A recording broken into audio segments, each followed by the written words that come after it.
1905 পরাধীন ভারতের বুকে বিদ্রোহের আগুন জ্বালছে বাংলা। বাঙালি শিখে গেছে ব্রিটিশদের চোখে চোখ রেখে কথা বলতে, আঘাত ফিরিয়ে দিতে। ঠিক সেই সময় লর্ড কার্জন খেললেন তার শেষ চাল, বঙ্গভঙ্গ।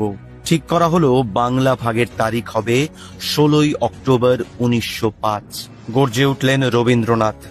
বঙ্গভঙ্গের বিরুদ্ধে তিনি হাতিয়ার করলেন রাখি বন্ধনকে। ঐক্যের সুতোর বাঁধনে জাগালেন বাঙালির ভ্রাতৃত্ববোধ। তার ডাকে হাতের রাখি হয়ে উঠল প্রতিরোধের প্রতীক। কার্জনের বিভাজনের বিষ পুড়িয়ে গেল ঐক্যের বন্ধনে।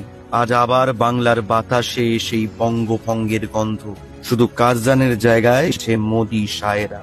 বাংলায় বিভাজনের আগুন জ্বালাতে চায় তারা। তাই রবীন্দ্রনাথের ভাষাতেই গুড়িয়ে দিন ওদের ষড়যন্ত্র। রাখির বন্ধনে গড়ে তুলুন বাংলার একতা, আর বুক চিতিয়ে বলুন জয় বাংলা। Download ShareChat.